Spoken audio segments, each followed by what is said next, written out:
One of the things that I most want to accomplish in doing this is I want to get to a point where I can understand the thinking of all of these people that I have such a hard time identifying with.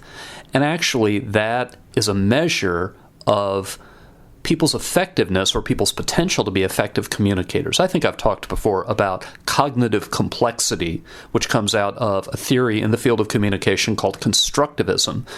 But if you look at the way other people talk and the way they make their decisions and the way they reason, and you say, that just makes absolutely no sense, that's crazy, and that's your reaction, and that's happening a lot of the time, then you really have limited potential to get inside other people's thinking and to therefore try to put what you want to say into terms that'll make sense to them. Whereas if you find yourself a lot of times saying, well, now I don't agree with them, but here's what I think they're thinking, and that comes maybe not easily to you, but you're able to do it, that's a very strong foundation for being an effective communicator. And a lot of times, it's not automatic. A lot of times, you really have to work at stepping back out of your own perspective to try to get there. And that brings me to something I often have to remind myself of. People do not make choices, and at that moment, at the moment of the choice, say, this will make me unhappy. Instead, people choose things that they think are going to make them happier.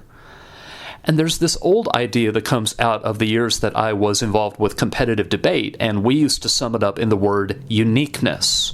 We used to say, if you're going to say that something is a bad idea because it's going to set in motion a chain of events that's catastrophic, you shouldn't make this decision, you shouldn't adopt this policy, pass this law, because then some horrible thing will happen. Well, that's only a compelling argument if what's going on right now before you make the decision isn't equally horrible or more horrible. My kind of grim example, which I think I've recorded before, but it's worth reviewing, is if you go and you pay a friend of yours who's in the hospital a visit, and your friend is in the hospital or maybe even on hospice because the friend has terminal cancer and has maybe a week left to live, and you walk in and the friend is smoking a cigarette and you say, don't do that, that causes cancer.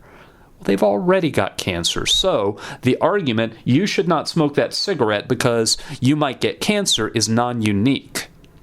And what I have to work very hard to try to understand is, I think a lot of people who found Trump an attractive spokesperson, who wanted to vote for Trump, who said he speaks for us, I think where they found themselves was thinking, it can't get worse than it is. Trump is not worse than Clinton. Trump is not worse than a third term for Obama. Trump in the Oval Office is not worse than what has been going on for the past several terms. And then there's a part of me that wants to charge out and say, well, you can think that if you want, but that's facially absurd. I can make a compelling case that he is worse, and I can start spitting out all of the things he says, all the things he might do, all of the outrages, and people have been doing that already, and where is it getting us? I mean, every day there's a fresh list of things he's said that people call idiotic, of decisions he's made that people think make absolutely no sense. And I agree with that, but I don't think that contributes to anything constructive. That doesn't help us make any progress. And when there are people who say, Trump speaks for me, Trump tells it like it is, Trump is not the same as these other leaders, and we need that badly.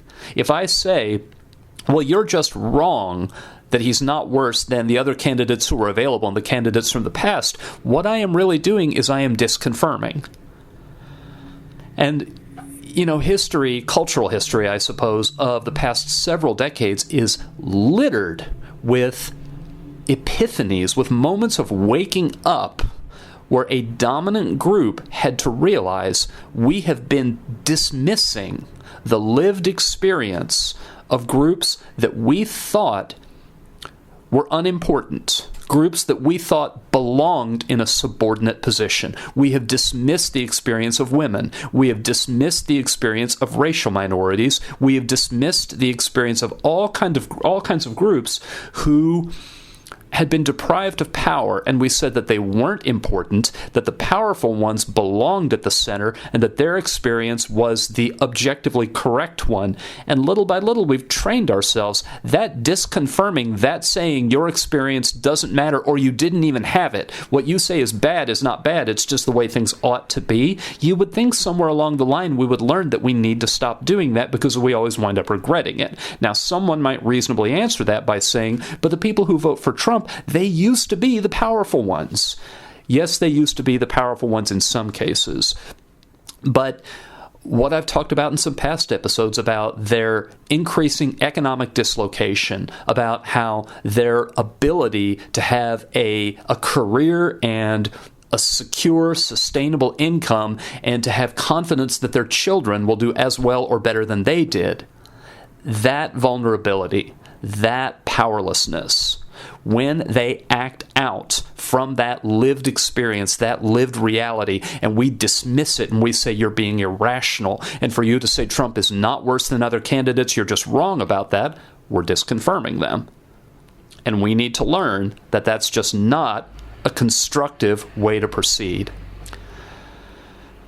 So, one of the other thoughts that crossed my mind, and I'm still trying to work out, is I think that when you feel so much that the ground is moving under your feet and that it's not safe to trust the people around you, and you have to turn that sharply to find a smaller group to be loyal to because you think the larger community is one where you feel alienated, one that you don't feel like you belong in, I think that one of the results of that, one of the corollaries of that is I see a lot of people who are supporters of Trump being very, very opportunistic with power.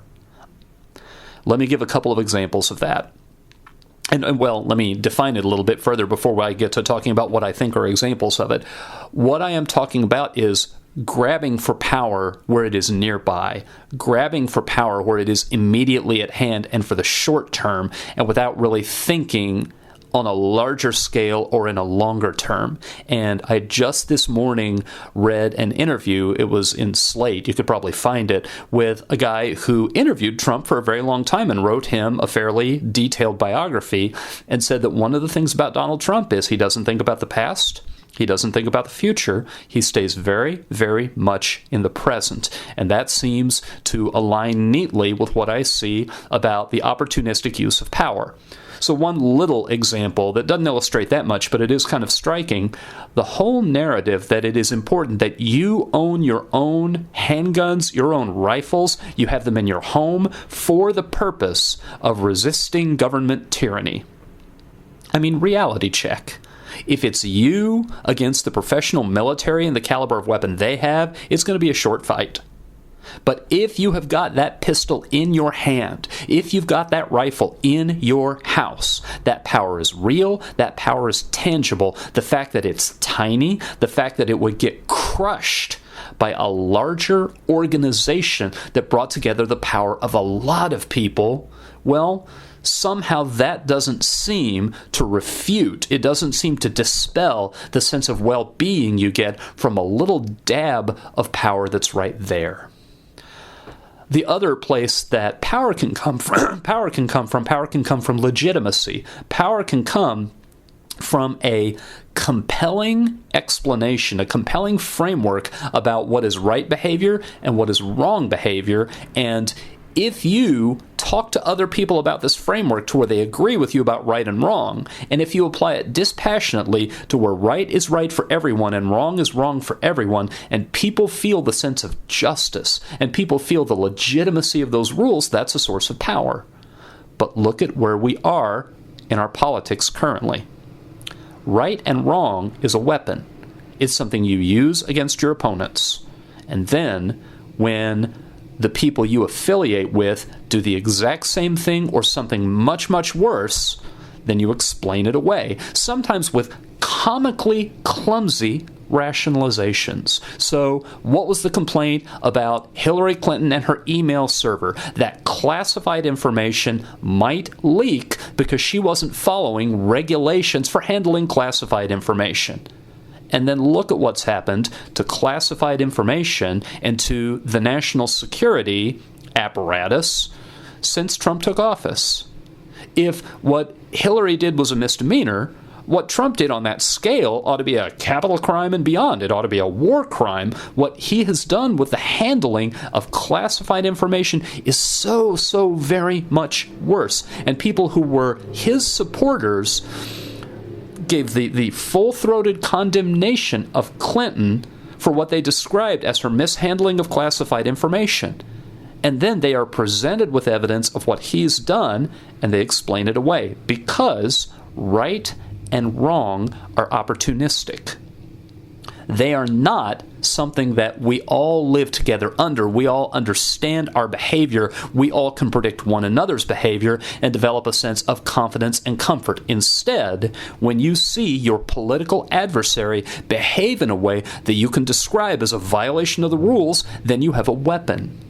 And when the only thing you do is use it as a weapon, it's an opportunistic grab for a little bit of power, but what it does is hollow out the institution. And when everyone holds that institution, when everyone holds right and wrong in contempt, and believes that it's everyone for themselves and everyone for their group, then that power gets eaten alive. One of the other things that I am reading about in the news a lot this week is it has to do with the James Comey testimony and so forth. More and more people are saying there is a danger that law enforcement is becoming politicized. And that is right down the middle of this theme I'm talking about, where right and wrong are not right and wrong. They're weapons. Now, to a certain extent, I'm not too starry-eyed about right and wrong, and I think that a lot of people do use them opportunistically. A certain level of that cannot be eliminated. But I think that it's become so pronounced that right and wrong have become meaningless. I think that in normal times, there still exists a residue. There still exists a line that people won't cross where their conscience just says, okay, this is going too far. And that line is being pushed right now, not by inches, but by miles at a time. And the degree to which people will take things that would have been thought beyond the pale and do those things, but then criticize their opponents for milder versions of the same violation, that, I think, is trying to grab at power in the small dabs that give a temporary sense of well-being, not understanding the bigger and longer-term damage that is being done. But I think that when you have felt so insecure, when you have felt that your wealth, your well-being, and your belonging are so under attack and systemically under attack, repeatedly under attack with no relief for year after year after year, you've felt so under siege, you almost, I think I've used this illustration before as well. Someone who is drowning in the middle of the ocean and sees an island off in the distance does not think, on that island I might starve to death. The one thing they think is, get to the island. They just think, get out of the water. They think in the short term. They don't have long-term concerns. And I think that a whole lot of the segment of the electorate that was drawn to Donald Trump had a lot of short-term concerns in mind. So, where that brings me, and I don't think I'm going the full 30 minutes today, this is something that I've understood for a long time. This is something that I teach in a lot of my most basic classes. This also all comes out of my faith. So, if anyone is listening to this who doesn't share my faith and doesn't really want to hear me talk about my faith, then you want to click stop at this point and you can pick it up next week if you feel like it. The world gets power completely upside down. The world gets power completely upside down. Something that I have had to repeat to myself over and over again, I have had to, and I need to do it more than I do actually, that I have been engaging in an exercise of self-talk to try to change my own intrusive thoughts and try to get them under control. I find myself still getting out of control angry at the Trump administration, at the people who are allies of the Trump administration, at the people who visibly and publicly speak up in defense, in support. Not even defense. They would say, we have nothing to defend against. In support, in praise of the Trump administration. When I see that, I get angry and my anger spirals completely out of control to where my anger horrifies me. to where I get these moments where I want to see really, really painful, violent things happen. I don't just want to see Trump out of office. I don't just want to see him imprisoned. I'm not going to go too far because these are thoughts that even as I'm having them, I know these are inappropriate thoughts, and I'm not going to put them up on a podcast and have a visit from the Secret Service. This is really just the heat emanating off my anger. And so what I have to repeat to myself over and over again is got a few steps to it. The first thing, I don't want violence. I don't want revenge. Violence is not okay. Revenge is not okay. What I want is justice. But then that gets me to a good stopping point. Because the only one who can administer perfect justice is God. And boy, have you got to be careful about saying what you want is for God to pour out perfect justice, precise, laser-precise justice on the world. Because if God were to do that, I'd be consumed. I don't want that at all. I really don't want God to judge the world with perfect justice. I don't want everyone to be given what they deserve. What I know, though, what my faith teaches me, is that God will judge, but God will also extend mercy. And what the Bible teaches me is, when God is moving in the world, very often we who are watching as He does it, we think we know what form it's going to take, and we're almost always wrong. Almost always we are surprised by the form that it takes, and it's only after God has moved that our understanding catches up. So, God is not unaware of anything that's happening. And God will move to judge the world. And God will, in some instances, pour out the full measure of punishment. And it will be perfect.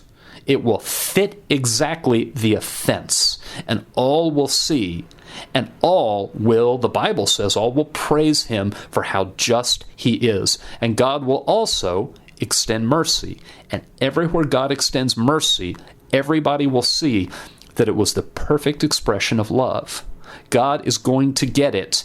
Every inch of that spectrum, He's going to get it right all along the way. No imprecision, no guesswork, no ballparking.